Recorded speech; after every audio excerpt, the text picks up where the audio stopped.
Lu tau nggak sih, di pertengahan Juli 2020, Pak Sandiaga Uno dapat uang 32 miliar hanya dari dividen sahamnya di Saratoga. Lalu, di bulan Mei, di tahun yang sama, tahun 2020, Pak Lo Keng Hong dapat dividen 16,4 miliar dari kepemilikan sahamnya di Petrosi. Dividennya aja setara sama uang yang dikorupsi Menteri Sosial kita baru-baru ini. Tapi ngomong-ngomong, ketika dapat informasi kayak begitu, si A dapat dividen, si B dapat dividen juga, gue mau nanya, lu sendiri tahu nggak apa itu dividen? Bulan apa aja dapatnya? Dan saham apa aja sih yang bagi-bagi dividen itu? Dalam video ini, gue akan jelasin apa itu dividen, terus istilah-istilah yang berhubungan dengan dividen. Selain dari capital gain atau selisih harga beli dan jual saham, kita dapat keuntungan dari yang namanya dividen. Untuk jelasin apa itu dividen, gue akan memberikan sedikit ilustrasi. Misalnya ada perusahaan bakso, namanya bakso A. Bisnis itu dipecah menjadi 10 lembar saham yang mewakili kepemilikan dari bisnis bakso tersebut. Kalian misalnya punya 2 lembar saham bakso A tadi, yang berarti kalian punya 20% kepemilikan saham di perusahaan tersebut. Setelah setahun berjualan, ternyata bisnis bakso A bersih untung 10 juta rupiah. Berarti kalian sebagai pemegang 20% kepemilikan sahamnya berhak atas 20% dari keuntungan tersebut. Yang berarti 20% dari 10 juta rupiah adalah 2 juta rupiah. Singkatnya, itu adalah dividen. Nah, selanjutnya saya akan menjelaskan jenis-jenis dividen. Jenis-jenis dividen ini terbagi menjadi 4. Yang pertama ada cash dividen atau dividen tunai. Nah, dividen ini yang paling sering digunakan oleh orang-orang. Biasanya dibayarkan dalam bentuk tunai, dalam bentuk uang. Yang kedua ada stock dividen atau dividen saham. Nah, dividen ini dibayarkan dalam bentuk saham baru, bukan uang. Yang ketiga ada properti dividen. Dividen ini berupa aset selain uang, misalnya kendaraan, mesin, tanah, dan lain-lain yang konteksnya jarang digunakan. Dan yang terakhir ada liquidating dividend. Dividen ini yang dibagikan ketika perusahaan likuidasi atau mengembalikan modal. Ini bukan dari laba, tapi dari modal perusahaan. Nah, singkatnya, dividen tunai tadi dalam bentuk uang, dividen saham dalam bentuk saham baru, properti dividen dalam bentuk aset, dan liquidating dividen dalam bentuk modal. Nah, modal ini bisa berbentuk finansial, fisik, manusia, dan sosial.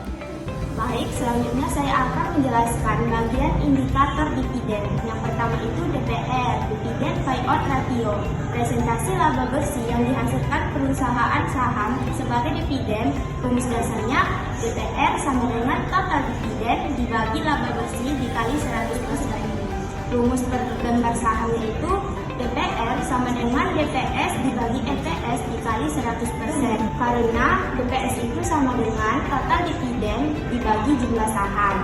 EPS itu laba bersih dibagi jumlah saham. EPS itu sama dengan laba bersih per saham. DPS itu dividen yang dibagikan. Artinya berapa keuntungan perusahaan per lembar saham sebelum dibagikan. Interpretasi DPR ini 70-90 derajat itu perusahaan membagikan sebagian besar labanya. Cocok untuk perusahaan matang, investor cari arus, kas dividen, risiko sedikit dana yang bertahan untuk investasi. DPR sedang itu 30-60%, keseimbangannya ada pembagian dividen tapi juga investasi. DPR rendah itu 0-20%, itu berarti perusahaan menahan laba untuk ekspansi, biasa pada perusahaan startup. DPR itu lebih kurang 100% itu perusahaan membayar lebih dari laba tahun berjalan atau cadangan atau utang, biasanya tidak berkelanjutan tetapi tidak sehat. Nah, jadi kesimpulan kategori DPR tinggi artinya banyak bagi dividen, cocok untuk perusahaan stabil atau matang. Kalau kategori DPR rendah itu artinya seimbang, cocok untuk banyak perusahaan. DPR rendah itu artinya laba ditahan untuk ekspansi, cocok untuk startup teknologi. DPR lebih 100% itu artinya dividen lebih besar dari laba, cocok untuk tidak sehat ataupun tidak bermanfaat. Yang kedua, DPS, dividen per share. Jumlah dividen yang diterima pemegang saham untuk setiap satu lembar saham fungsinya untuk menganalisis investasi dan menjadi dasar menghitung dividen yield. Rumusnya DPS sama dengan total dividen dibagi jumlah saham beredar. Total dividennya total uang dividen yang dibagikan perusahaan. Jumlah saham beredar sama dengan berapa banyak saham yang dimiliki semua investor. Dan yang ketiga itu dividen yield. Tingkat pengembalian yang didapatkan hanya dari dividen. Rumusnya yaitu dividen yield sama dengan DPS dibagi harga saham dikali 100%. DPS itu dividen per share sama dengan dividen per lembar saham, sedangkan harga saham adalah harga pasar saat ini. Baiklah, yang pertama itu ada laba sama dengan uang milik perusahaan, belum pemegang saham adalah pemilik perusahaan, dibagikan ke siapapun atau keuntungan perusahaan. Yang kedua itu ada dividen, sama dengan bagian laba yang dibagikan kepada pemegang saham. Ada pihak pertama yaitu PT atau perusahaan, yang kedua ada pihak investor atau pemegang saham.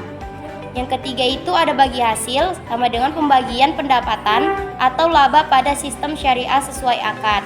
Yang pertama itu investor dan pengelola usaha, yang kedua dua mitra usaha, yang ketiga bank syariah dan nasabah. Ini ada skema, tipe dan cara pembayaran dividen. Nah, pada tanggal pengumuman 3 Januari 2003, perusahaan mengumumkan akan memberikan dividen sebesar Rp50.000 per saham. Di tanggal ini hanya pengumuman, belum ada pembayaran.